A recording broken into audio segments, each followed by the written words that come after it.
நான் முஹியுத்தீன் அப்துல் காதிர் ஜிலானி ரஹ்மத்துல்லாஹி அலைஹியுடைய ஜியாரத்துக்கு போயிருக்கும்போது அங்கே ஒரு அம்மா அது ஏதோ அங்கே கான்சுலேட்டில் வேலை செய்யறதுக்காக அங்கேருந்து போயிருந்திருக்கு ஈராக்ல.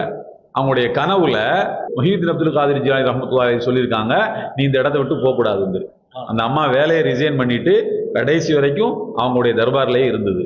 சொந்த ஊர் எது? மெட்ராஸ். எந்த ஏரியான்னு வியாசர்பாடி. அந்த அம்மா சொன்னது. என் கூட 10-20 பேர் வந்திருந்தாங்க அந்த அம்மாட்ட பேசும்போது.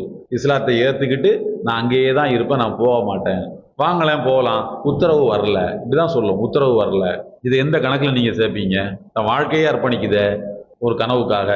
இதெல்லாம் ஆத்மார்த்தமான ஒரு உணர்வு, பௌதிக சேர்க்கை அல்ல இது, இது லௌகீகம். இது அந்த சுகுபத்தை யார் வளர்த்துக் கொள்கிறார்களோ அவர்களுக்கு அல்லாஹு தஆலா இறையச்சத்தை வளர்த்து கொடுக்கின்றான்.